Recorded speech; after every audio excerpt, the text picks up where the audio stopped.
Boa noite, irmãos. Vamos começar esse momento de louvor e adoração ao nosso Deus em oração. Eu pedi que cada irmão pedir um minutinho para deixar um pouco as coisas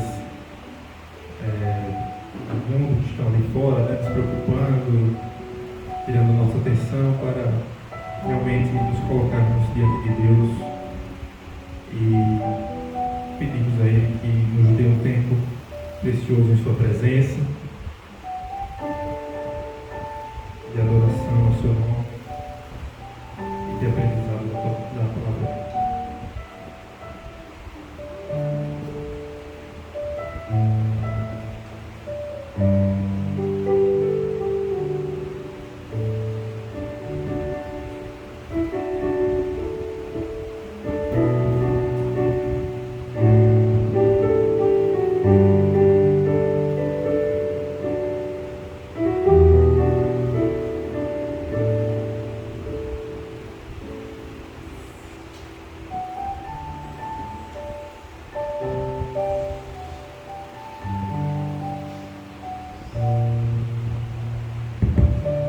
Agradecemos, Senhor, por essa noite que o Senhor nos concede. Te agradecemos, Pai, Deus Todo-Poderoso, maravilhoso, porque o Senhor nos concede, Pai, o privilégio de estarmos aqui junto com os nossos irmãos, louvando ao Senhor neste momento para cantarmos hinos de adoração a Ti, Pai, para juntos também intercedermos uns pelos outros, para aprendermos da Tua palavra, Pai. Somos gratos porque na nossa nação, no nosso país, temos a liberdade de nos ajuntarmos de forma pública e confessar o nome do Senhor Jesus Cristo e proclamar o Teu reino, Senhor, a todos que estão à nossa volta.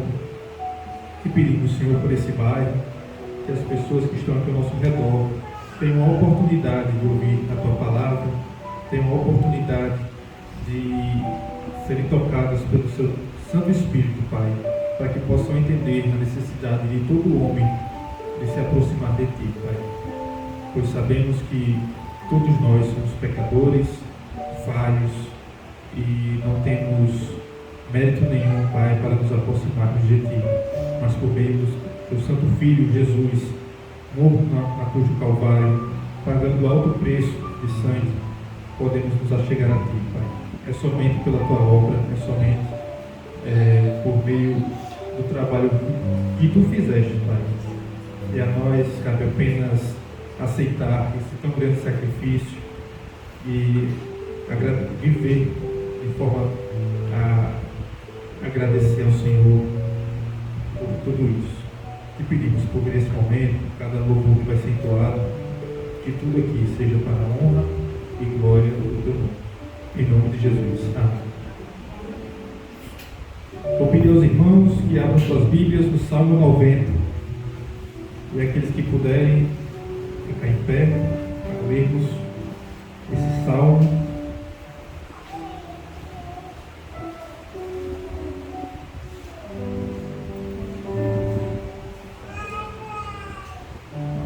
Nós vamos ler do versículo 1 até o versículo 12. Do 1 ao 12. E estamos com o texto aqui. Eu vou pedir que os irmãos leiam junto comigo o versículo 12, certo? Quando a gente chegar. Estamos agora no momento de início de ano, né? Em que muitas vezes paramos para refletir o que temos vivido. E esse salmo é interessante porque ele faz uma comparação, mas uma comparação que pode parecer, como é que eu posso dizer, muito esdrúxula, porque ele compara a eternidade de Deus com os nossos rápidos dias aqui na Terra, né? Mas quando nós paramos para fazer essa comparação, nós também podemos compreender a grandeza do Senhor e como realmente nós precisamos dele, porque não somos nada, somos uma palha, né? Que o vento leva. Vamos ler. Oração de Moisés, homem de Deus. Senhor, Tu tens sido o nosso refúgio de geração em geração. Antes que os montes nascessem e se formassem a terra e o mundo, de eternidade a eternidade, tu és Deus. Tu reduzes o homem ao pó e dizes: tornai filhos dos homens. Pois 1000 anos aos teus olhos são como o dia de ontem que se foi e como a vigília da noite. Tu os arrastas na torrente, são como um sono, como a relva que floresce de madrugada. De madrugada viceja e floresce, à tarde murcha e seca. Pois somos consumidos pela tua ira e pelo teu furor conturbados. Diante de ti pusestes as nossas iniquidades, e sob a luz do teu rosto os nossos pecados ocultos. Pois todos os nossos dias se passam na tua ira, acabam-se os nossos anos como um breve pensamento. Os dias da nossa vida sobem a 70 anos, ou havendo vigor, a 80. Neste caso, o melhor deles é canseira e enfado, porque tudo passa rapidamente e nós voamos. Quem conhece o poder da tua ira e a tua cólera, segundo o temor que te é devido? Todos juntos? Ensina-nos a contar os nossos dias, para que alcancemos coração sábio. Que a gente possa realmente entender que nossa vida é breve e que realmente precisamos aproveitar cada momento que temos aqui para aplicá-la, aplicar nossa vida ao que verdadeiramente importa. Vou chamar aqui Letícia para fazer uma reflexão sobre.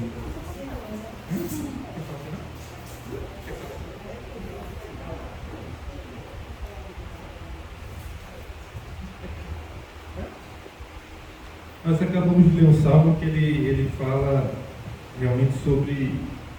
Ele pede, que o salmista pede que Deus ensine o seu povo a contar os seus dias. E passado mais um ano, como tivemos, a gente às vezes,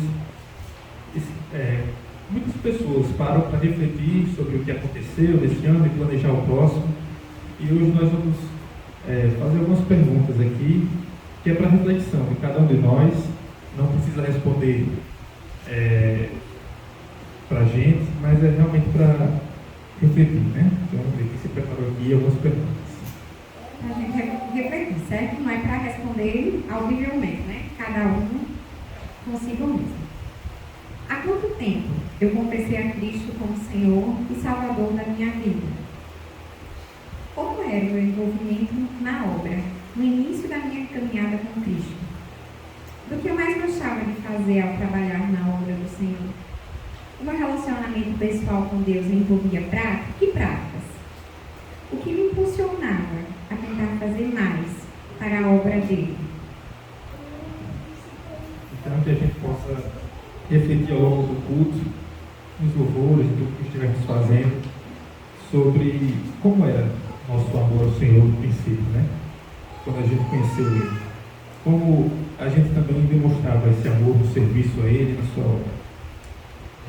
Então vamos agora louvar o Senhor, cantar hinos de adoração.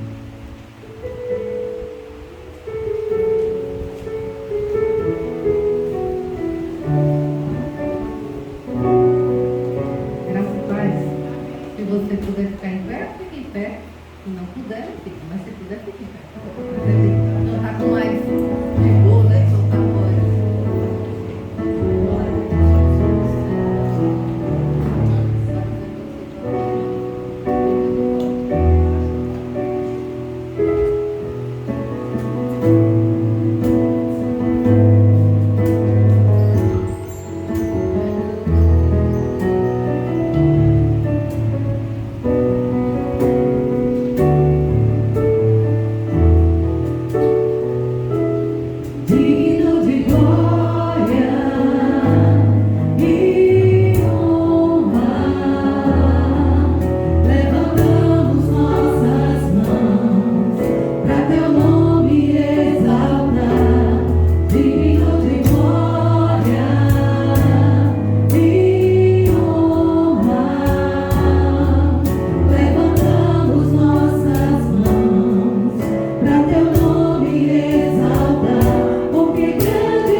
dia a gente consiga continuar percebendo, né? E que não deixemos que as nossas emoções tomem conta, algumas vezes, do que a gente vê e conhece um pouquinho já do Senhor.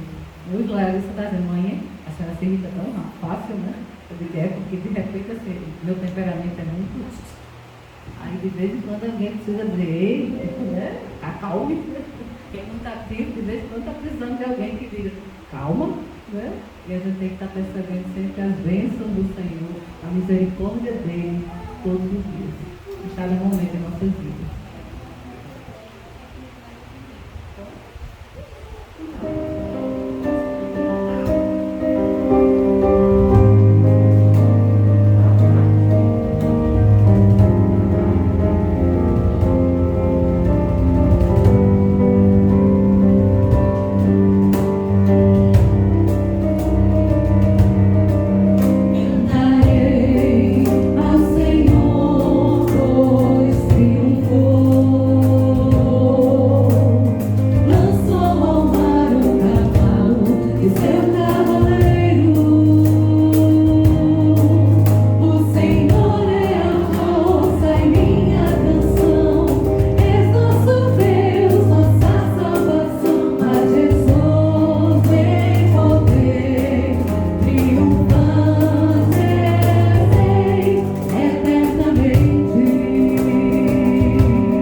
Convido os irmãos a novamente abrirem suas Bíblias, agora no livro de Romanos. Primeiro nós lemos o Salmo 90, que fala sobre a eternidade do Senhor, e sobre como nossos dias são passageiros. E agora nós vamos falar de uma nova realidade. Nós estávamos falando ali de um Deus todo-poderoso, eterno, e Ele continua sendo poderoso e eterno, mas no Novo Testamento a humanidade recebe uma boa nova de salvação, a mensagem de que o próprio Deus se fez carne, habitou no meio de nós e por meio de sua obra aqui na terra, por morte e ressurreição, Ele nos justifica, nos santifica. E agora no livro de Romanos, Paulo está falando sobre a justificação em Cristo e nós vamos ver um pouco sobre isso. Romanos capítulo 5, nós vamos ler a partir do verso 1 até o 5. Justificados, pois, mediante a fé, temos paz com Deus, por meio do nosso Senhor Jesus Cristo, por intermédio de quem obtivemos igualmente acesso pela fé a esta graça na qual estamos firmes, e gloriamo-nos na esperança da glória de Deus. E não somente isto, mas também nos gloriamos nas próprias tribulações, sabendo que a tribulação produz perseverança, e a perseverança, experiência, e a experiência, esperança. Ora, a esperança não confunde, porque o amor de Deus é derramado em nosso coração pelo Espírito Santo, que nos foi outorgado. Amém?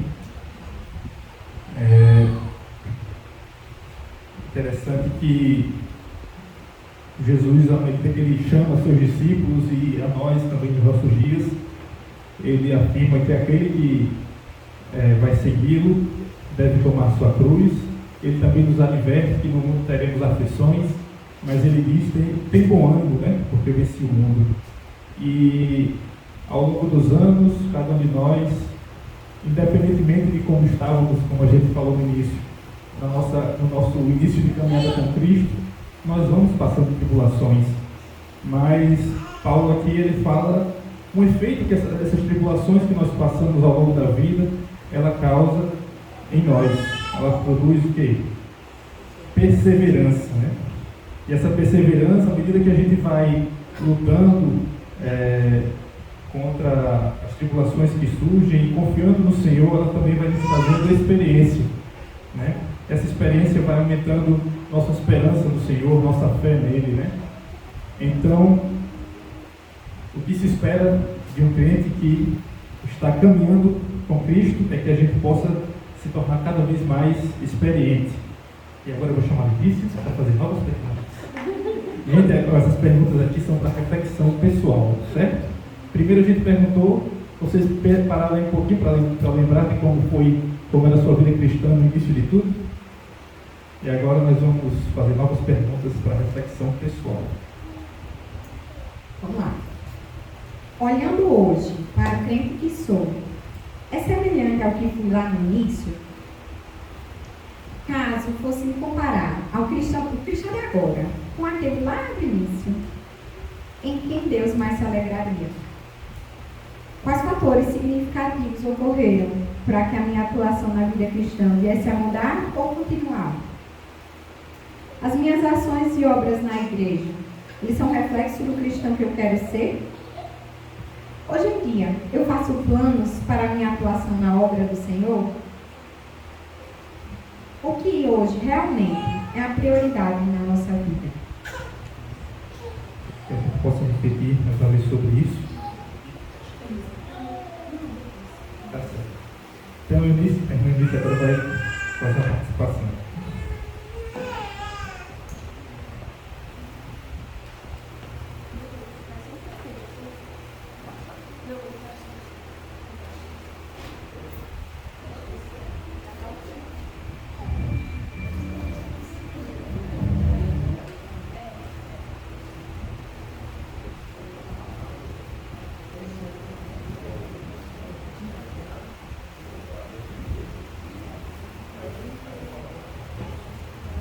Antes de louvar esse hino, eu queria só agradecer a Deus, né, pelo ano que passou. Eu acho que está muito repetitivo a gente dizer que teve tantas perdas, né, de todos os tipos, e eu não quero diminuir as dificuldades, né, as tristezas de ninguém aqui, de ninguém.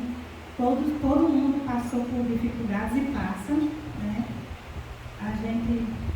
Mas a gente tem que ter coragem e caminhar para frente, né? Não deixar tudo para trás e lembrar que Deus é o nosso Deus, que Ele é bem presente, né? Em todo tempo. E eu, lembrando de tudo isso, né? De tudo que já passou na minha vida também, mas deixa pra lá. Mas tudo que já passou e que talvez a gente ainda vá passar, né? Porque a gente vai estar vivo e, como o irmão Igor falou, né? A gente vai passar por cada dificuldade, porque a gente está aqui nesse mundo para isso mesmo, mas e para adquirir a perseverança no Senhor e experiência. Então, eu lembrei e lembro de Êxodo, né? Êxodo 33, quem quiser. Eu vou ler só por alto, porque eu não vou ler o texto todo. Diz assim no versículo 1. Disse mais o Senhor a Moisés: vai, sobe daqui, tu e teu povo. Tu fizeste subir da terra do Egito, a terra que jurei a Abraão, Isaque e a Jacó, dizendo: a tua descendência darei. E enviarei um anjo adiante de ti, e lançarei fora os cananeus, os amorreus, os heteus, os perizeus, os heveus e os jebuseus. Há uma terra que emana leite e mel, porque eu não subirei no meio de ti. Ai, eu não subirei no meio de ti. Deus não ia mais com esse povo. Meu Deus. Assim, eu fiquei assim porque, tipo assim, essa palavra é horrível, mas eu disse. Eu me lembrei assim, porque tem coisas que às vezes a gente diz assim, a presença de Deus parece que aqui não é importante, né? Mas aqui, depois que eu fiquei observando, lá no texto todinho, que a presença de Deus, a gente não pode deixar que a presença de Deus, que a gente saiba a presença de Deus, né? A gente tem que estar constante. Agora, o que me chamou a atenção também foi que Deus não compactua, exatamente, compactua com o pecado. E aí, assim, ele ele abomina realmente e não gosta, não se agrada, e ele não vai estar conosco se a gente estiver realmente em pecado, se a gente não realmente se prostrar diante dele, se arrepender. E lá no final do texto, acho que no decorrer do texto, diz que o povo de Deus se despir, se despojar dos ornamentos que ele tinha. Eu acredito assim, eu entendo para mim, pode ser que o pastor depois explique melhor, que se despojou dos pecados e disse: eu não quero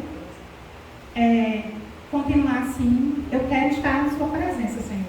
Eu quero continuar na tua presença. Então eu não quero me despojar desses ornamentos, de qualquer coisa que me impeça de estar na presença do Senhor. E para esse ano, assim, eu quero, não vou dizer propósito, mas eu quero estar cada dia mais na presença do Senhor, buscando fazer a vontade dele.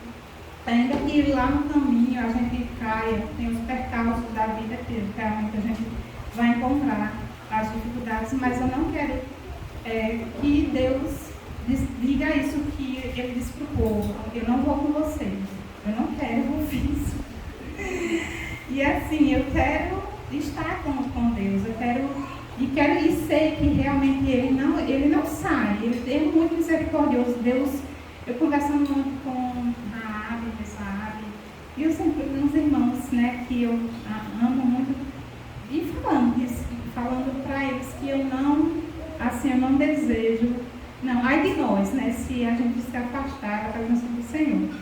E Deus é muito, muito, muito misericordioso, né, trata a gente como a gente não deveria ser tratado. E eu, assim, quero que, para minha vida, a começar em mim, eu quero realmente pedir a Deus, pedir a Ele que Ele continue comigo, que eu realmente possa estar com Ele, que Ele seja cada dia Deus presente na minha vida. E também eu quero estender para a minha família, né, que é isso que eu quero. Eu desejo muito para minha mãe, para minha irmã, meu sobrinho, meu irmão, para a minha família toda, que até aquelas pessoas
Deus está conosco e que a gente precisa estar na presença dele, né?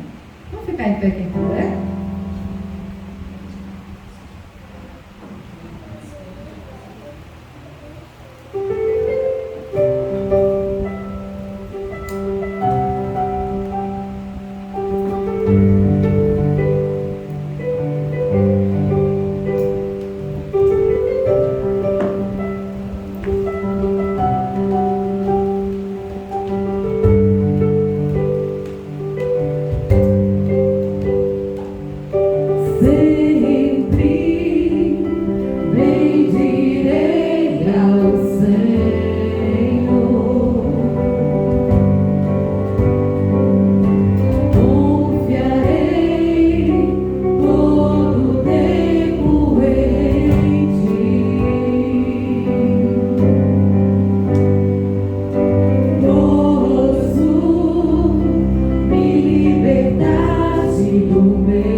Para concluirmos agora esse tempo que vemos de louvor, eu vou cantar uma música que eu estava me veio à memória enquanto eu pensava nos últimos dias, e eu estava falando com Letícia que eu cresci na igreja, graças a Deus, Meus pais são crentes e me levavam à igreja desde criança. E, como eu, muitos dos meus amigos da igreja também cresceram na igreja, comigo, com outras crianças, outros jovens, mas hoje não estão mais no caminho do Senhor. E outros tiveram seus problemas, se voltaram ao Senhor novamente, mas ainda vivem também famílias problemáticas e outras situações assim. E isso só me faz pensar o quanto nós temos que estar vigilantes, porque hoje nós estamos fortes na igreja, estamos servindo ao Senhor, mas devemos sempre pedir a Ele que Ele tenha misericórdia de nós e nos fortaleça para que a gente sempre continue servindo a Ele. E para aqueles que um dia tiveram a oportunidade de conhecer Jesus, de viver uma vida ao seu lado, ainda há uma chance, né? Enquanto a vida, enquanto Ele ainda não volta, há uma chance. E que a gente possa aproveitar essa oportunidade que Ele nos dá.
Aí, Sofia já está acenando ali para a câmera. Né, Sofia?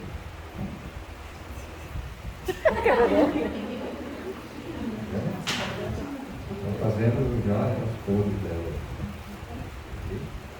Vamos lá. Pronto. Senhor, agradecemos pelo privilégio de termos essas crianças aqui.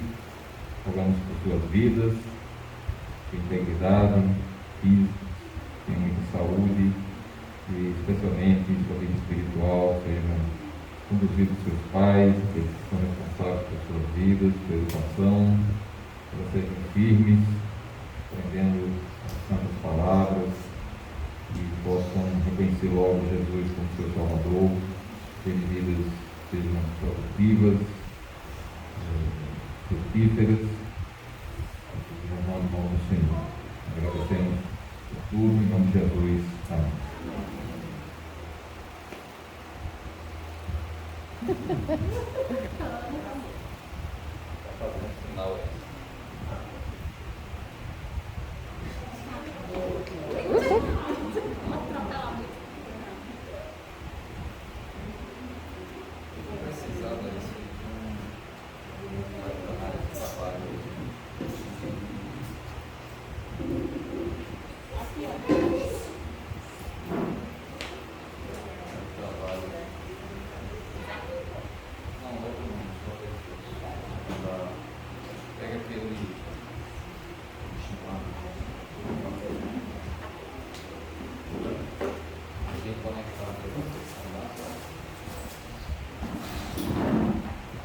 Muito bem, hoje a senhora fica ali.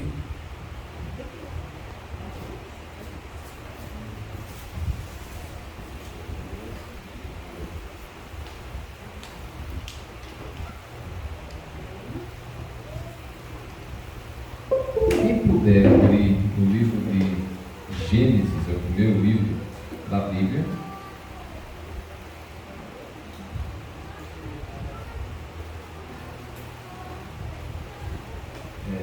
Hoje vou dividir essa conversa em pelo menos duas partes, né? A gente começa hoje e termina, se der, na semana que vem. Senão vai ficar um pouco extenso. Então vamos ficar um pouquinho mais hoje numa parte introdutória desse assunto, depois a gente termina na próxima semana. O livro de Gênesis, como todos nós sabemos, ele é um livro que trata dos inícios das coisas, das origens de tudo, né? Menos de Deus. Não tem como a gente definir a origem de Deus. Ele simplesmente reconhece que Deus já existia e ele simplesmente isso. Aí ele vai sim dizer para a gente como Deus revelou o início, como foi, né? E aí explica como foi a origem das outras coisas. Você quer perguntar para você também? Porque, para quem não consegue ver assim, pertinho, Tá. Ok. Então, nós também temos ali o início da existência humana, como é que se deu, como Deus fez isso, né? E também, ali no livro de Gênesis tem a origem do pecado também, como foi o início disso, como é que se originou essa coisa toda, né? E os efeitos do pecado que tem uma repercussão até os nossos dias, né? E ainda haverá repercussão e efeitos disso até uma restauração que também é prometida lá. Então Deus revela na sua palavra os inícios, né, das coisas que a gente não teria como saber se não houvesse uma revelação. E também o início de um povo chamado povo de Israel também se dá no livro de Gênesis. Ali a gente também tem a origem do povo hebreu e também dos outros povos, que tudo parte de lá, certo? Nós somos originários também lá do Gênesis. Mas ele chama a atenção para um povo específico e ele tenta registrar, né? Ele procura registrar a história desse povo deu origem ali, e até chegar o Messias, né, o prometido, aquele que seria, que é o Salvador, prometido já desde o Gênesis. E nessa linhagem desse povo se encontra um homem chamado Abraão, né? E no capítulo 12 do livro de Gênesis a gente vê ali o início, né? O chamado de Abraão. O nosso texto é no capítulo 26, certo? Mas lá no capítulo 12 a gente vê essa parte do chamado de Abraão e tudo. E Abraão foi chamado por Deus e também chegou a uma idade bem avançada, e mesmo nessa idade avançada, que também era compartilhada pela esposa, né, já uma idade bem avançada, Deus prometeu uma descendência numerosa e bem sucedida, próspera, né? Para eles, o que seria, do ponto de vista humano, uma coisa impossível, mas mesmo assim Deus realizou essa obra. Mesmo eles não entendendo bem como é que ele faria e tentando fazer do jeito que eles achavam que Deus queria, mas na verdade muitas vezes nós erramos quando fazemos as coisas achando que é desse jeito que Deus quer, mesmo havendo a promessa de determinado resultado. Mas acabou que Deus foi fiel e deu a ele um filho já em idade avançada, e chamou Isaac, esse menino, e a partir de Isaac também sairia essa linhagem, essa descendência numerosa, um povo grande aí, e desse povo realmente, no final das contas, saiu o Messias, né? Jesus Cristo. Naquela época havia muita dificuldade, então agora a gente já está no capítulo 26 e a gente tem a ação ou a vida já do filho dele, Isaac, já também uma certa idade, ele não estava idoso como Abraão, mas já tinha uma certa idade, estava no seu vigor da vida ainda, e claro que a conjuntura das coisas, né, era diferente, né, a parte econômica é diferente. Hoje a gente vive muito digital, vive num mundo cheio de energia elétrica, cheio de comércio, cheio de indústria. Naquela época a essência era que era essencial mesmo, né? Aquilo que era importante mesmo. Então, uma das coisas que vocês acham aqui que seria bem importante para a sobrevivência das pessoas, já estou dando a dica aqui.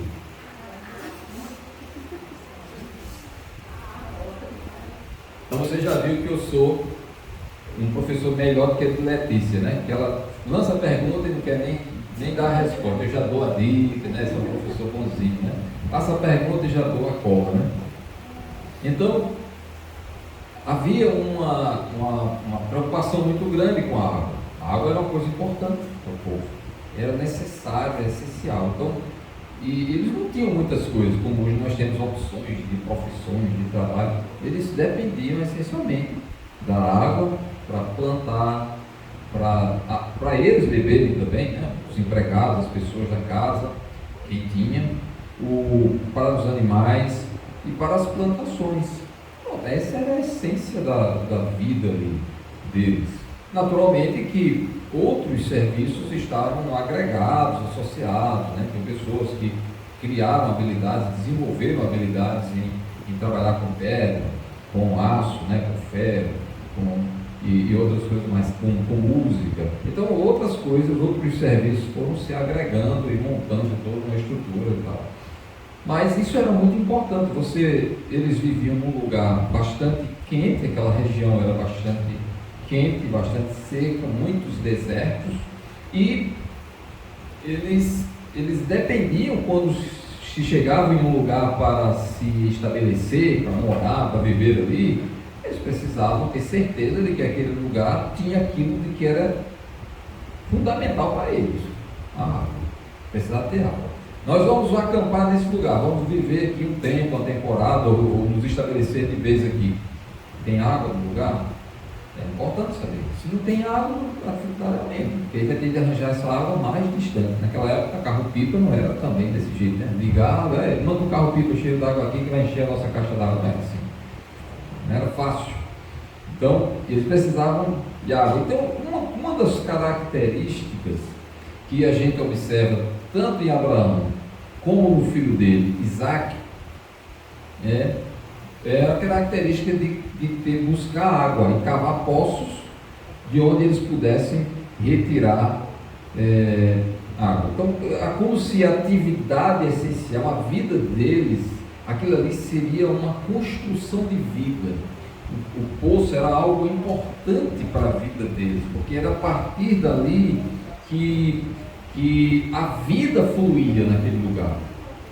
O poço era uma coisa muito valiosa para eles, né? E eu até destaquei aqui, vou deixar mais para frente. Até na época de Jesus mesmo, as coisas ainda não eram muito simples, muito fáceis, né? Não havia os recursos que nós temos no presente século. Eles ainda davam muita importância à questão da água. E a água foi usada por Jesus várias vezes para simbolizar coisas importantes, essenciais, espirituais, né? Quem crê em mim, como diz as Escrituras, do seu interior fluirão rios de água viva, né? Então, era uma coisa importante, era uma coisa que simbolizava a vida, simbolizava coisa importante na vida. O fato deles se preocuparem com isso, fazia parte, vamos dizer assim, da vida deles, aquela construção, né, de poço, era tão relevante na história dos hebreus, que quando chega lá no Novo Testamento, já com Jesus, vocês vão lembrar aquela história quando Jesus chega lá em Samaria e encontra aquela mulher chamada, conhecida como mulher samaritana, a gente não tem o nome dela, né? Mulher samaritana. E nessa conversa, ela deu tanta importância à água, né? E Jesus também deu importância à água ali. A conversa girou em torno da água ali, quando Jesus conversa com aquela mulher, né? Dá-me um pouco dessa água. Aí a mulher se assustou, né? Aí, não, você é judeu, eu sou samaritano, você falando comigo, não sei o que, aquela coisa toda, né? E aí Jesus fala lá alguma coisa e ele diz, você acha que é mais importante do que Jacó, nosso pai? Ele nos deu esse poço. Então aquele poço era tão importante para os samaritanos, e particularmente naquela conversa com aquela mulher samaritana ali, né, ela deu tanto valor, era tão importante para ela aquele poço, que representava a água, a sobrevivência, naturalmente. Ela foi pegar, significa que o poço estava ativo, funcionando e trazendo bênçãos para aquela comunidade lá. Inclusive, logo depois, os homens da cidade vieram lá, sabiam, conheciam do lugar, o lugar era importante, o poço era importante, representava uma coisa importante, a essência da vida, a água, coisa essencial para eles. A mulher foi lá para pegar água, coisa importante para ela.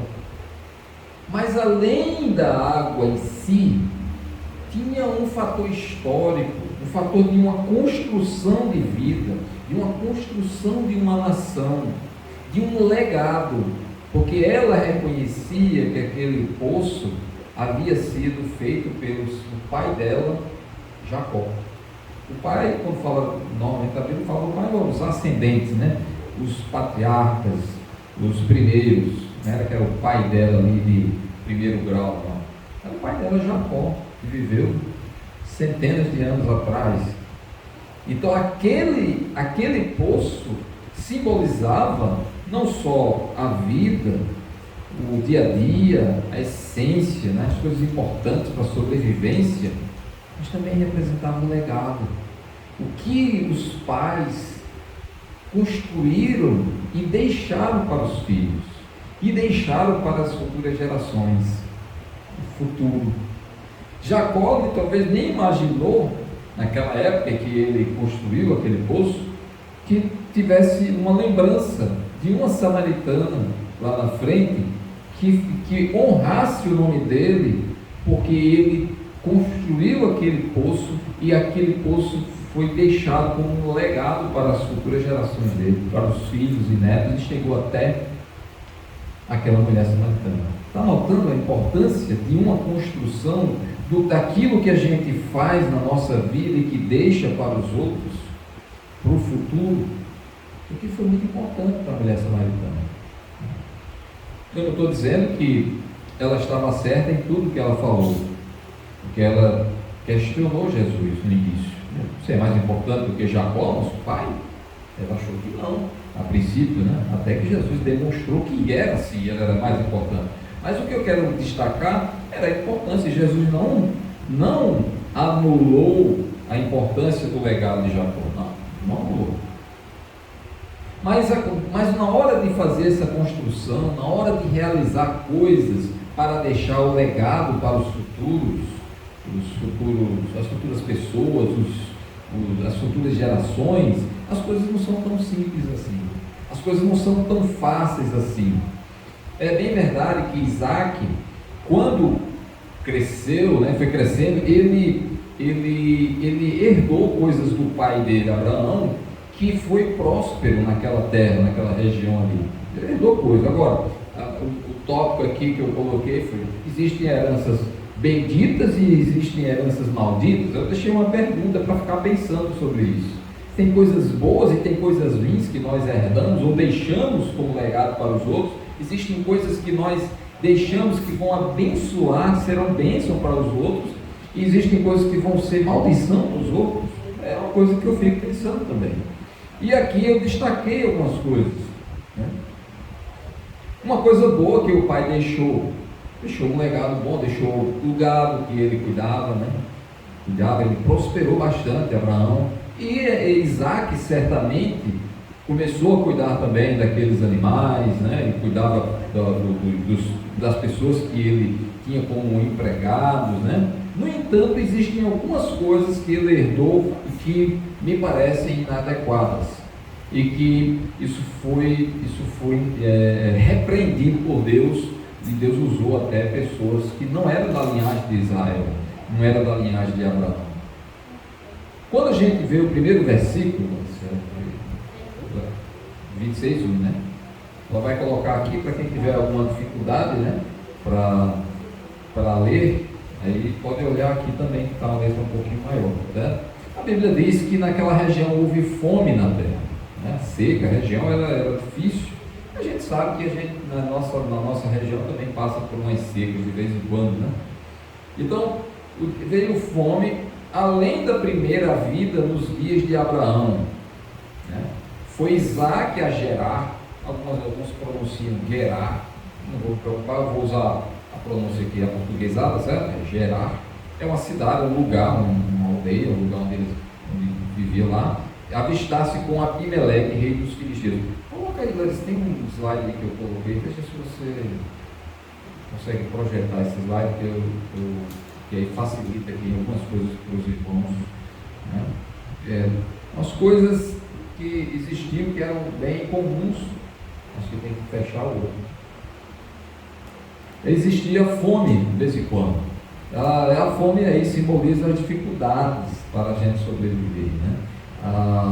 Realmente, no início, quando Deus criou o homem, Ele criou o homem numa situação bem confortável, concedeu muito privilégio, muito conforto para o homem, né? Até que, quando ele peca, ele cai daquela situação de inocência diante de Deus, ele passa a enfrentar maiores dificuldades. Aí Deus disse: olha, você não vai ter a facilidade que você tem hoje. A terra vai produzir coisas, mas ela vai produzir outros negócios que vão dificultar o seu trabalho, e você vai ter que suar bastante para conseguir o seu sustento. Então, aí a fome é algo bem marcante, que demonstra claramente a situação ocorrida lá no Éden, quando Adão caiu, quando Adão pecou, quando Deus disse que haveria dificuldade para o sustento. E esses homens enfrentaram. Desde Adão até hoje, os homens enfrentam sérias dificuldades para o seu sustento. Alguns com mais facilidade, outros nem tanto, mas sempre existe alguma dificuldade. E mesmo para aqueles que hoje em dia se sentem abastados por terem riqueza, alguma coisa assim, mas pode acontecer, as coisas mudam muito rápido, né? Os edifícios caem também, né? Então as situações mudam. Então a terra a terra era essa, dá para ver aí? Vocês estão vendo? Era um mapinha aqui da terra. Coloquei esse aqui porque eu achei que ia aparecer o nome da cidade aqui do lugar, mas está um pouco pequeno aqui, mas eu vou tentar mostrar. Essa é vou puxar isso. A terra de Canaã, que é a terra onde está Israel. Você vê aqui, olhar o mar Mediterrâneo está aqui do lado oeste, e a gente já viu, eu já coloquei isso aqui quando foi o mapa que a gente mostrou, sexta-feira já, né? Então fica fácil para quem está acompanhando os cursos aqui lembrar, né? Que lá o mar da Galileia, o mar Morto, um rio passa aqui, que é o Rio Jordão, lugar onde Jesus foi batizado, onde João pregava e tal. E você tem a região mais ao norte, que é a chamada Galileia. Você tem a região mais central, chamada Samaria, e aqui mais ao sul você tem a Judéia, que é a região onde ficava a cidade, onde fica a cidade de Jerusalém, né? E essa região aqui, ó, ao sul, um pouquinho ao sul, tem um lugar bem aqui, ó, que no nome não está aparecendo legal, é que é essa cidade aí, Gerar. Vem por aqui, ó. Dá para ver aí direito, né? Mas fica aqui, ó, você olha Jerusalém por aqui, e você vem por aqui mais para o lado sul e oeste, e você encontra esse lugar por aqui. Certo? Onde é próximo aqui da faixa de Gaza. Essa cidade é próxima à faixa de Gaza, que é conhecida hoje em dia. Faixa de Gaza, você ouve nos repórteres, né, nos jornais. Lá em Gaza está tendo conflito, não sei o quê. Era uma região onde ficavam os filisteus. Os filisteus conhecidos aí no Antigo Testamento. Essa região aqui dos filisteus. E essa cidade ficava aqui, nesse território de Gerar, né? Ou Guerrar, né? Então, essa dificuldade existiu desde a época de Adão e vai continuar existindo, né? E Isaac foi a essa cidade, a esse lugar, avistar-se com Abimeleque, rei dos filisteus. Então, havia os filisteus nessa época que vivia nessa região aí, e havia o Abimeleque. Abimeleque pode não ser o nome próprio da pessoa, mas um título que tinha o rei, como por exemplo, no Egito, você tinha, como é que era chamado o rei lá? Faraó.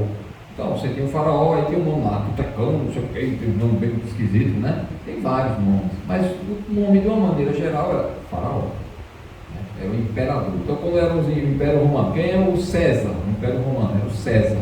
Mas existia o César Augusto, o César não sei o que, César não sei o que. Havia vários Césares, que eram era um título que era dado. Abimeleque era um título também para os imperadores, os reis lá da Filístia, né? Onde ficavam os filisteus, aqui nessa região, aqui, certo? Era o pessoal que vivia por ali. Então, eles foram para lá, de uma certa forma, em busca de opções para melhorar a situação, porque a coisa estava preta, né? Entre aspas, né? Estava difícil, a fome bateu, não tinha água na região onde ele vivia, que ele vivia mais ao norte, né? Vivia mais ao norte nessa região. E aí desceu mais para cá. O propósito dele, como foi no passado o pai Abraão, era descer um pouco mais, passar de Gerar, né? Gerar, e descer, vir mais ao sul aqui e vir para o Egito, né? Egito. No Egito eles encontrariam mais abundância. Vocês lembram que no Egito tinha uma região lá que é tipo chamado Delta do Nilo, né? Que era uma região fértil, que tinha muitos rios ligados ao rio Nilo, que era o maior rio lá, e eles tinham muitos afluentes ali, e era uma região bastante úmida, né? Bastante irrigada com água, e ali ficava mais fácil produzir as coisas, eles tinham mais condições, é uma terra boa, e até o povo lá no futuro, o povo dos descendentes de Isaac, desceriam de novo numa outra situação semelhante, de fome, de dificuldade aqui na terra, para poder encontrar um socorro. Então sempre há uma busca. Tudo bem, Deus disse que ia ter dificuldade, mas não quer dizer que ia ser impossível. Não, eles buscavam as opções para tentar resolver a situação. A situação estava ruim aqui ao norte, então o que ele fez? Não, vou lá no Egito. Chegou nessa terra, que era caminho, era uma passagem bastante, já era caminho para o Egito, e ele foi falar com o rei dos filisteus lá, né, para tentar achar uma solução e tudo mais. Então, o que é que aconteceu? Se a gente observar o versículo 2, eu não botei aqui no versículo 2, o que diz no verso 2 aí? Gênesis 26, né? Apareceu-lhe o Senhor e disse: não desças ao Egito. Então Deus disse: não vá para o Egito. Abraão antes havia passado no Egito. Ele desceu para o Egito. Na situação difícil, ele correu para o Egito para encontrar socorro por lá. Aí, para Isaac, ele disse: não vai descer para o Egito. Você já se fugiu da terra que eu disse que era de você, mas não, tudo bem, chegou em Gerar aqui, pare aí, certo? Pare aí, não desça para o Egito. Fica na terra que eu te disser. Aí o versículo 3 diz: habita nela e serei contigo e te abençoarei. Então Deus já começa a fazer uma promessa para ele: fique na terra, não vá para o Egito. O Egito não é a terra para você, para o hebreu ir. O Egito simboliza uma coisa negativa. Não foi a promessa de Deus a terra do Egito. A promessa de Deus foi essa terra lá. Então ele diz: fique na terra que eu te disser, e eu prometo que eu vou te abençoar. Aí o versículo 3 continua: porque a ti e a tua descendência darei todas estas terras, e confirmarei o juramento que fiz a Abraão, teu pai. Multiplicarei a tua descendência como as estrelas dos céus, e lhe darei todas estas terras. Na tua descendência serão abençoadas todas as nações da terra. Então, está aí a promessa. Deus diz: olha, fique aí, porque eu serei contigo. A presença de Emmanuel, eu disse, a presença de Deus, eu estarei com você.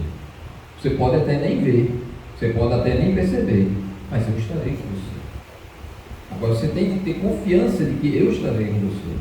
Você tem fé, porque eu prometi. Eu não prometi? Então tenha fé, se crê, mesmo que você não esteja me vendo, mas eu estarei com você. Isso é uma promessa importante, uma bênção importante para ele. Outra coisa, ele prometeu uma herança, toda aquela terra seria dele.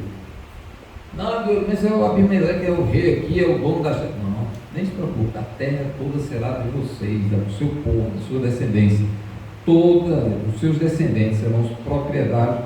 E tem mais, vocês serão prósperos nela. Eu confirmarei, né? Eu te abençoarei. Te abençoarei. Vou fazer você próspero nessa terra. Né? Naturalmente ele está cumprindo promessa que ele já havia feito a Abraão, pai de Isaac. Né? A outra coisa que ele promete: eu vou multiplicar a tua descendência. Você não será sozinho, você não terá só um filho, você terá muitos. Você vai ser pai de uma nação grande, uma nação numerosa, uma nação forte, uma nação que não vai ser destruída. Com uma promessa de abençoada, né? Outra coisa importante, destaque importante aqui, ele diz: é na tua descendência que serão abençoadas todas as nações da terra. E a gente vê que no decorrer da história parece que eles não compreenderam muito bem isso. Eles acharam que eles eram os únicos, né? E era só deles, a Deus era só para eles, a bênção vinha só para eles, né? Aquela coisa toda. Mas na verdade, quando Jesus vem, ele diz que ele será luz para os gentios. Ele é que vai abençoar, né? Vai ser o salvador do mundo todo. Mas em todo caso, veio da linhagem de Isaac, veio como descendente de Abraão. De qualquer maneira, veio por meio dele. É na tua descendência que as outras nações serão abençoadas, porque a salvação que eu trago para você, ela vai também fluir para todas as outras nações. É por meio de Israel que vai, né, de Abraão, Isaac, Jacó, né? Abraão, Isaac e Israel, que as bênçãos fluirão para todas as pessoas. Então, quando Jesus vem, realmente ele é aquele Messias, não só dos judeus, mas ele é o grande Salvador, não somente daqueles que creem dos judeus, mas de todos os gentios, de todos os estrangeiros, de todas as nações que creem nele, ele traz a salvação. Então, realmente, Deus faz uma promessa impressionante. Talvez eles não entenderam bem cada detalhe. A ênfase também, o olho, né? Aquela ambição, né? Das coisas materiais, parece que estava mais em foco. Não, seria dono das terras, né? Seria uma descendência muito grande, porque uma descendência grande, o que é que acontece? Eu vou produzir mais e vou ter mais riqueza, né? Ao longo da vida e dos meus descendentes também. Então é uma coisa mais materialista que eles deslumbraram talvez ao longo do tempo e se esqueceram das bênçãos espirituais trazidas pelo Messias, que traria salvação para todos os povos, né? Agora, a única coisa que ele pediu a Israel, que foi? A Isaac. Oi? Fique na terra. É isso, fique na terra, né?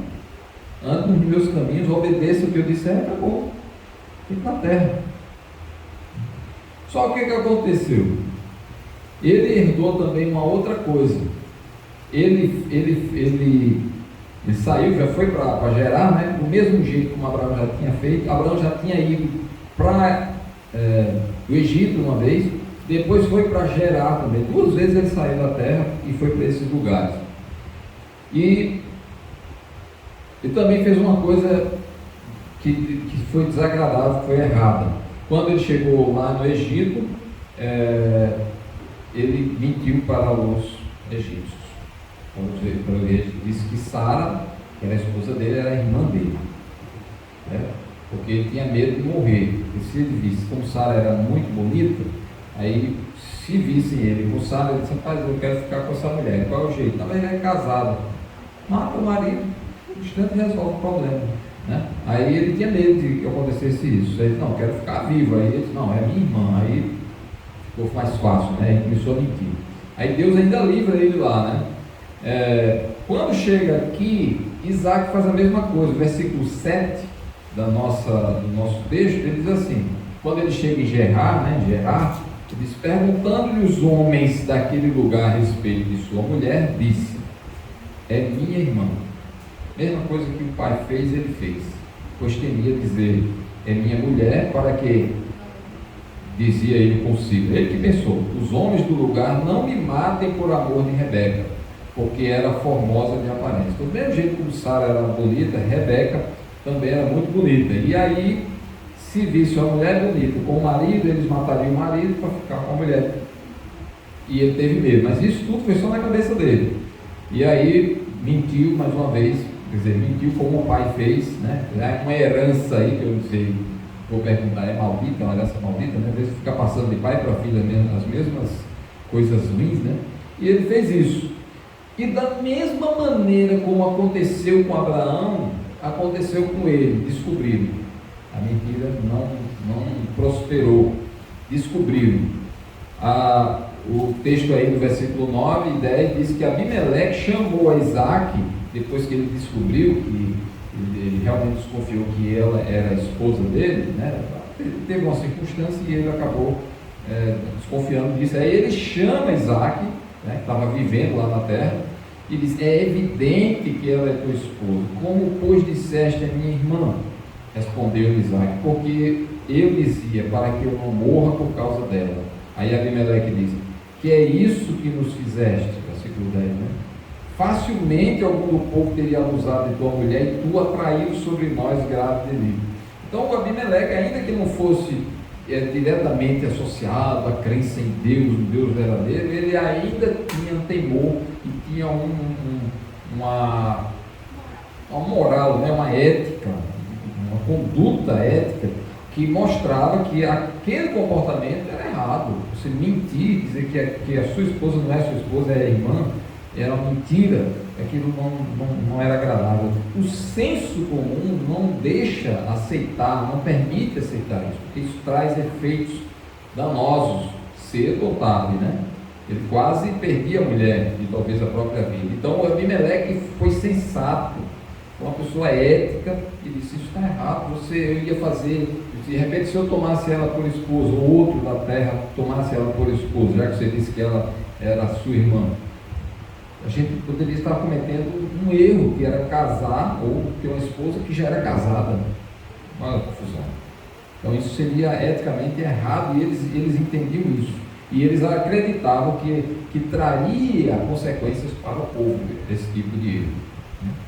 Então, do mesmo jeito aconteceu com Abraão antes. E aqui, da mesma maneira como Abraão foi liberto lá, conseguiu se livrar, não por força dele, mas até pela mão do ímpio, né, pela mão do estrangeiro, aconteceu com Isaac aqui.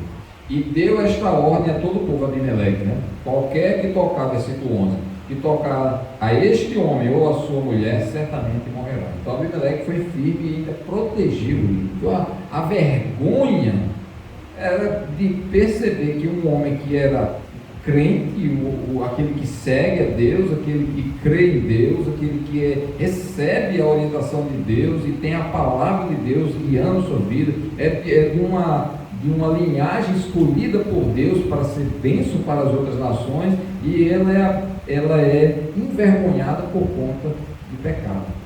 O pecado é desmascarado, quer seja, no caso aqui, uma mentira, ou outra coisa qualquer que tenha acontecido, né? que tenha feito, né? Uma desobediência qualquer mandamento da parte do Senhor. E ele, nesse caso, foi a mentira, né? Lembrei da palestra do irmão Marcos aqui outro dia, né? E como é fácil mentir, né? Mas Deus foi tão misericordioso com ele, que mesmo com essa coisa vergonhosa e desmascarada por uma pessoa estrangeira, né? Mesmo assim ele foi protegido, livrou-se, né?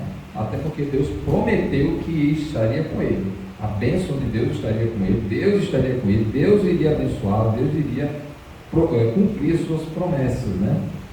E essas coisas trouxeram para ele alguns efeitos também, né? Deus quer que o homem tenha paz com os outros, mas isso aí vamos dizer assim, foi um efeito, teve outras consequências para a vida dele, né? Agora, outra coisa que aconteceu semelhante foi que os poços que Abraão construiu, que ele cavou, também foram empilhados. Eles encheram de terra os poços de Abraão.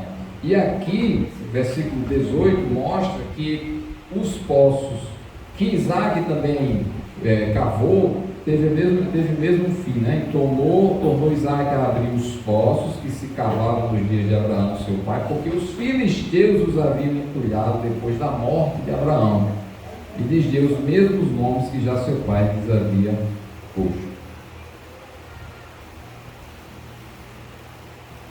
Então nós vemos aí essas heranças, né? A herança que Abraão deixa para Isaac. Teve uma herança boa, ele deixou o gado, deixou talvez empregados, deixou conhecimento, informação, deixou bastante coisa com ele, né? A riqueza que era comum naquela época, não era dinheiro em si, mas os bens, os principais bens que eles tinham eram animais, servos à disposição dele, empregados, plantações, né? A terra, os bens valiosos que eles tinham. E uma coisa boa, a história de água, né? Poços que realmente foram bênçãos para as gerações seguintes, né? Que trouxeram água, coisa essencial para a vida, para a sobrevivência desses homens, né? Das futuras gerações. Mas infelizmente também ele trouxe alguns comportamentos errados, né? Como mentir, né? Aquela história de mentir dizendo que a esposa era irmã, aquela coisa toda. Ao mesmo tempo Deus foi fiel e libertou, né? Livrou aqueles homens, né? Mesmo tendo sido escolhidos por Deus. Abraão, que era um homem que era amigo de Deus, chamado amigo de Deus, mesmo assim cometeu esses erros. E Isaac seguiu a mesma coisa. Mas Deus não deixou de cumprir as suas promessas, mesmo com a infidelidade dos seus servos, daqueles seus seguidores, né?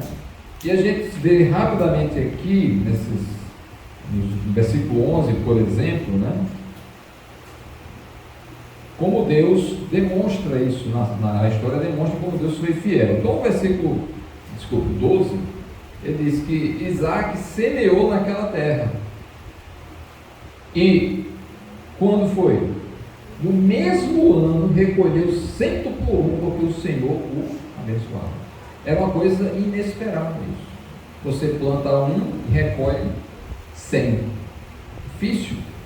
Era uma coisa, não era normal. O texto diz que foi porque Deus o abençoava. E olha aí o efeito: enriqueceu-se o homem, prosperou, ficou riquíssimo. Ficou riquíssimo. Aí olha só a riqueza dele aqui: possuía ovelhas, bois, grande número de servos, de maneira que os filisteus lhe tinham inveja. Então a riqueza dele era nesse sentido: não tinha bancos, não tinha negócio, coisas, moeda, não, nada disso. Eram os bens mesmo, na essência da vida mesmo. Eram animais, eram pessoas trabalhando para ele, era muita coisa. Então esse homem ficou riquíssimo. Agora, ele estava na terra de Gerar, ficava lá próximo das outras pessoas que viviam lá, dos filisteus. Eles estavam bem próximos, colados nele, no mesmo ambiente praticamente. Claro que cada um no seu espaço lá. Mas o sol que passava, que nascia de manhã cedo e se punha de uma tardinha, era o mesmo sol que passava pela terra de Isaac e passava pela terra dos filisteus. Era o sol. A chuva que caía na terra de um era a chuva que caía na terra do outro, que era tudo bem próximo ali, uma fazenda colada na outra. Então todas as condições atmosféricas, as técnicas que eles aprenderam não tinham grandes diferenciais, eles não tinham grandes indústrias. Vamos buscar lá no país tal uma semente especial, não sei o quê, vamos buscar um aditivo para botar na terra. Não, era tudo igual. Eles tinham maneira de plantar que era tudo igual. Os trabalhadores de Isaac trabalhavam aqui nessa terra, os trabalhadores dos filisteus lá, também aqui nessa outra terra vizinha, todo mundo trabalhava de forma semelhante. O que é que aconteceu? Misteriosamente, a terra de Isaac produziu 100 vezes o que plantava. A outra terra não produziu. O Isaac, à medida que essa terra ia produzindo mais, ia precisando de mais gente. Contratava mais pessoas. E as colheitas, as plantações dos filisteus não conseguia prosperar desse jeito. De repente ele tinha lá os fazendeiros dos filisteus, você continuava com os mesmos empregados, talvez empregasse um ou outro a mais por ano, mas naquele ano ele teve de aumentar a quantidade de pessoas. O rebanho produzia, os animais não morriam. O índice de natalidade era muito superior ao índice de mortalidade, mas era o mesmo rebanho, mesmas plantações que estavam lá, que estavam os filisteus. Misteriosamente, esses de Isaac produziam mais, eles se reproduziam mais, tinham mais saúde, tinham mais vigor e tudo mais. De repente esse homem prosperou, começou a ter mais gente do lado dele. Aí os filisteus, esse povo é estrangeiro, chega na nossa terra, agora eles são mais numerosos do que a gente.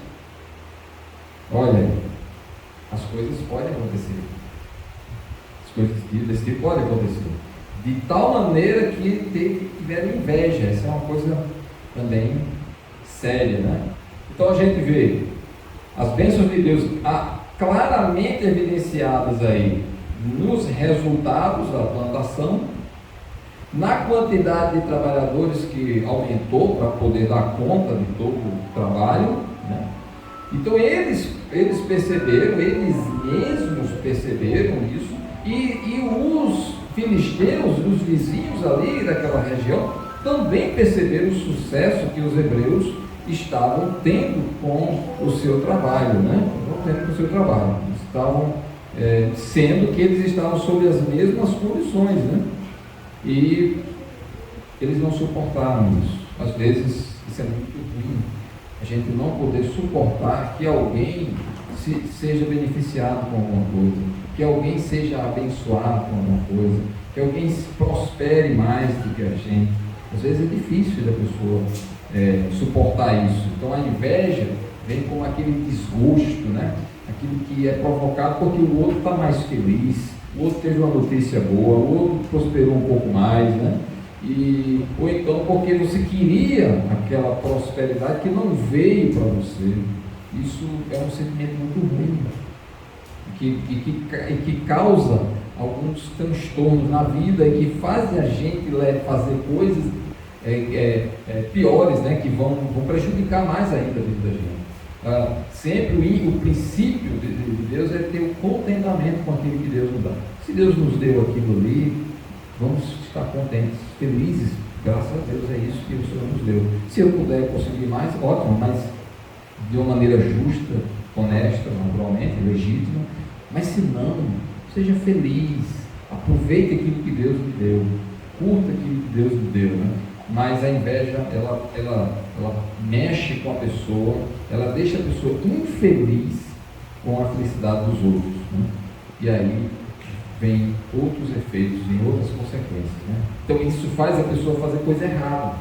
O versículo 15 mostra que eles entulharam todos os poços que os servos de seu pai haviam cavado. Quando Abraão esteve naquela terra, ele cavou poços que Isaac estava aproveitando. Isaac estava aproveitando aqueles poços. Aquela água que Abraão tinha feito lá, e já foi um legado de Abraão para as suas gerações futuras, eles estavam utilizando, Isaac utilizava. Então, quando ele chegou nessa cidade, nesse lugar de Gerar, já tinha esses poços. Aí o que é que os filisteus fizeram? Vão encher de terra os poços. Vão tirar essa água está sendo abençoadora para eles, os animais estão crescendo com isso, as plantações estão isso, eles produziram muito mais que nós, não faz sentido, não é justo, vamos acabar com eles, vamos empurrar eles daqui, fecha os poços deles, enche de terra para acabar a água. Foi isso que eles fizeram. E a água é uma coisa essencial, uma coisa importante, né? E eles estavam ali naquela terra porque eles tinham os poços, com certeza, né? O fato é esse, a terra tem condições de abrigar a gente? Tem água? Tem, beleza, vamos ficar aqui. Foi assim que eles entraram ali. Mais na frente, né? Aí Abimeleque chega e diz para Isaac: aparta-te de nós, versículo 16, porque já és muito mais poderoso do que nós. O medo de perder o domínio da terra. De repente ele agora percebe que Isaac poderia agora tirar, expulsar eles de lá. Aí diz: vocês já são mais poderosos, sai daqui, sai daqui, sai daqui, sai daqui, sai daqui. Lá na frente, os hebreus que foram também por conta da fome lá ao Egito, tentar se livrar da fome, também começaram a produzir com José, né? José disse: não, traga para cá. O faraó disse: não, bota o seu povo lá na terra de Gósen, terra boa, manda eles viver lá. Eles viveram lá prosperamente, se multiplicaram, foram prósperos lá. E aí os egípcios também tiveram medo, porque o povo era forte, numeroso, e estavam com medo de que o povo agora tomasse o Egito, né, para dominar o Egito. Mesma coisa aconteceu, olha as repetições, né, os ciclos das coisas. E aí eles foram e oprimiram o povo. Mas aqui eles destruíram aquilo que Abraão havia construído para os filhos, né? E agora Isaac estava recebendo as consequências. A bênção até poderia ter sido melhor para Isaac, mas Isaac também falhou. Eu acredito que isso veio como efeito também do pecado de Isaac, da mentira que ele produziu ali, mentir para o povo de Gerar. Né? Não tem nenhum pecado da nossa parte que não traga algum efeito, não traga alguma consequência. E acredito que isso aqui já é fruto do pecado de Isaac. Ele estava num lugar próspero, estava sendo próspero, estava bem, não tinha intenção, não me parece, de jeito nenhum, porque ele tinha intenção de dominar a cidade lá, ele estava prosperando, Deus estava abençoando, a vida dele foi Deus que abençoou, mas ele precisava aprender algumas lições. Então os pecados também nos alcançam, pode não ser na hora, mas pode ser depois, a gente ser provado, mostrando que Deus estava insatisfeito com determinada coisa na nossa vida e ele vai e tira alguma coisa da gente. Ele tirou aquele momento satisfatório, de prazer, de prosperidade de Isaac naquele lugar, em virtude também do seu pecado. Então, muitas perdas que às vezes nós temos na nossa vida, pode ser em diversos aspectos, pode ser econômicas, como foi aqui, pode ser de problemas familiares que a gente acaba enfrentando, pode ser de outras ordens, mas às vezes vem como efeito de algo que nós produzimos, que nós provocamos no passado. E Deus vai, o pecado não deixa de alcançar ninguém, o pecado vai nos alcançar, né? Que a gente seja alcançado mais pela misericórdia de Deus do que propriamente pelo nosso pecado, né? E o livro de Provérbios até fala, né, olha, sendo o caminho dos homens agradável ao Senhor, este, falando do Senhor, reconcilia com eles os seus inimigos. Então, nesse momento aí, se acredito que se ele não tivesse sido, né, ali mentiroso naquela hora, ele talvez não tivesse tido essa consequência aí junto com os filisteus, né? Mas uma coisa bem legal de Isaac, ele não foi contencioso, ele não ficou contra-argumentando com o Abimeleque, ele não ficou chateado lá, briguento lá com ele, não, ele disse, não, tudo bem. Versículo 17, ele diz, então Isaac saiu e se acampou no vale de Gerar, onde habitou. Então ali ele foi passar uma temporada no vale de Gerar. A cidade de Gerar é um pouco alta também, ela fica numa certa colina. Hoje ainda existem escombros lá, existem pessoas que vão lá escavar para tentar descobrir as coisas que havia nesse lugar, né? Mas algumas dessas coisas são irregulares, as pessoas pegam as escavadeiras lá de qualquer jeito, arrebentam tudo, destroem até coisas que tinham lá, né? Eles querem buscar coisas, alguns vão de forma ilegal para tentar pegar alguns artefatos antigos dessas cidades, porque eles querem coisas valiosas antigas que valem muito, né? Querem vender ou fazer algum tipo de comércio com aquilo ali. E aí aquilo é irregular, né? Aí destrói muitas vezes, né, as coisas que estão lá. Então o Gerar fica um pouco mais alto, mas existe o vale de Gerar que fica próximo, mas é numa área mais baixa. O vale de Gerar fica mais baixo, uma área mais baixa. Aí ele se afastou um pouco desse lugar ali e foi viver ali. E ele, a vida dele no decorrer desse novo momento, já agora ele vai aproveitar um pouco desse legado do pai dele, que foi o fato dele construir ou cavar poços, e ele mesmo vai cavar os poços dele, porque até então ele estava utilizando os poços que o pai dele havia construído, que havia cavado no passado, Abraão. E agora ele vai ter um momento em que ele começa, um momento em que ele também vai construir ou vai cavar os poços por ele mesmo, ele e os trabalhadores dele, né, os servos dele. Ele estava com bastante servos, né? Então ele começa agora a ter, no decorrer da vida dele, esse trabalho, né? Essa coisa, e isso foi se passando de geração em geração, e tudo isso redundou no final, no Novo Testamento, naquele texto que eu falei no início, quando a mulher samaritana resgata, né? Lembra da história. Olha, Jacó construiu ou fabricou ou cavou esse poço para nós, para nós, ele deixou para nós, pensou nos descendentes, ele pensou nos seus filhos, naquelas gerações que viriam. Nós bebemos ainda da água. Essa mulher era orgulhosa disso. Foi Jacó, nosso pai, ele cavou esses poços para nós. Então, às vezes a gente não sabe os efeitos daquilo que nós realizamos, daquilo que nós fazemos na nossa vida, das nossas escavações, dos nossos poços, para buscar, quando eu falo agora de uma forma simbólica, estou falando de agora começar a cavar um buraco aqui para buscar água. Estou falando que os cavar poços agora significa o que é que eu estou fazendo para deixar para as futuras gerações. Estou falando de riqueza, de dinheiro, de ouro, de prata? Não. Estou falando de coisas que vão trazer benefícios reais de verdade para os outros. Pode até ser que tem algum bem que eu tenha que vai ser útil para os meus filhos, netos, bisnetos, sei lá. E se eu não tiver? Não vou deixar nada? Não, mas o meu filho pode lembrar de mim por dizer, aquele homem era íntegro. Meu pai era íntegro. Eu podia confiar nele. O que ele dissesse, eu cumpria. Ele não era mentiroso, né? Como foi o caso aqui. Jacó, né? Jacó deixa de ser Jacó e vai ser Israel. Mas ele era uma pessoa decente, era uma pessoa que dedicada, era uma pessoa que valorizava os filhos, que era educado com as pessoas, que tratava bem, era uma pessoa que era fiel com a ordem do Senhor, ele confiava em Deus, ele dependia do Senhor, ele não perdia a esperança, ele alimentava sempre a esperança, dizendo, não, hoje foi ruim, mas amanhã Deus tem promessa para nós, a gente vai ser melhor, né?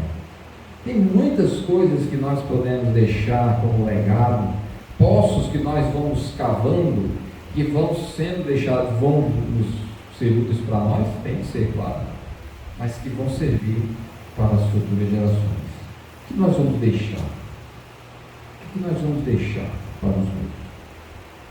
Vamos deixar um legado de coisas boas, de boas atitudes, de um bom caráter, de um tipo de pessoa que era de boa índole, que cuidava bem da família, bom marido, boa esposa. Puxa, minha avó, minha tataravó era uma esposa dedicada em casa, era um exemplo de pessoa que respeitava o marido. O marido tal, fulano de tal era meu bisavô, mas ele era um camarada que respeitava a minha bisavó.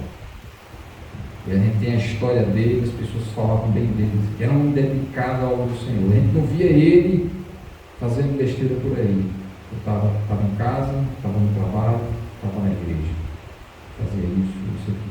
Era uma pessoa de coração bondoso, que as pessoas chegavam e que ele podia fazer para ajudar. Veja só, quantos poços nós podemos cavar. Quantos poços nós podemos cavar e deixar como legado. E outros lá na frente talvez vão dizer com orgulho, foi Rosiane. Olha a Rosiane quem era. Ela tinha todas aquelas dificuldades dela, mas todo domingo ela chamava alguém para levar ela para a igreja lá. Não faltava, não queria sair da igreja. Alguém vai perceber isso, você é uma pessoa dedicada. E outras coisas mais. Fulano tal, era a mesma coisa na igreja e em casa, era um homem dedicado. Tinha dificuldade? Tinha. A gente vai ver agora que para construir poços, para deixar esses poços, não foi fácil. Tem muito problema, tem muita dificuldade, tem coisa de todo tipo. Sempre tem gente querendo atrapalhar, sempre tem alguma coisa para atrapalhar essa escavação. Mas a gente pode ver os efeitos lá na frente quando a gente tem perseverança. Perseverança. Perseverança. Que a gente possa aprender a cavar bons poços e deixar para a posteridade. Bem, próximo domingo a gente vai ver essas dificuldades que tem para cavar os poços. Senhor, nós agradecemos por este momento que podemos observar exemplos de homens que puderam deixar certas lições, coisas que devemos seguir, mas também algumas coisas que não devemos imitar. Que o Senhor nos dê a percepção, a perspicácia para entender, discernimento para separar as coisas, para podermos obter da Tua Palavra aquelas lições importantes, essenciais nas nossas vidas. Possamos aprender a cavar bons poços para deixarmos para a posteridade, para as futuras gerações. Que Tua igreja seja útil nisso, para deixar um legado de perseverança, de serviço, de abundância na obra. Que o Senhor nos ajude, em nome de Jesus. Amém.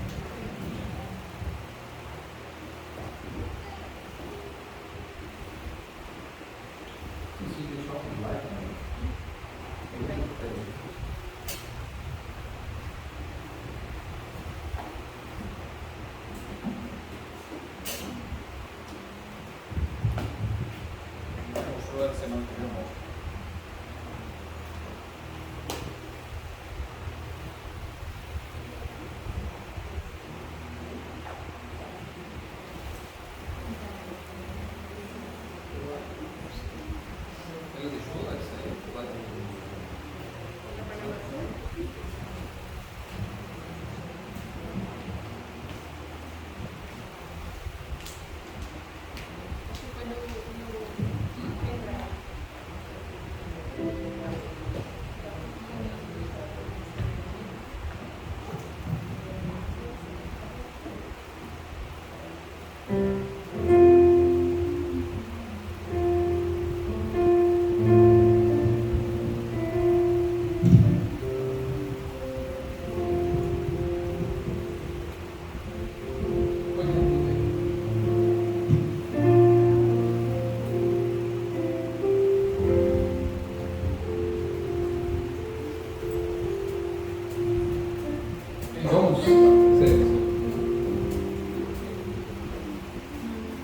encerrar com essa música, né? Firmeza. Vamos ficar de pé para a gente encerrar esse tempo aqui. Quarta-feira nós temos um grupo de oração, né? Domingo estaremos aqui mais uma vez, amém?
Depois a gente entende. Ok? Deus abençoe todos vocês. Vamos aproveitar esse tempinho aí para um lanchinho, né? Pegar bater o papo aí. Ok?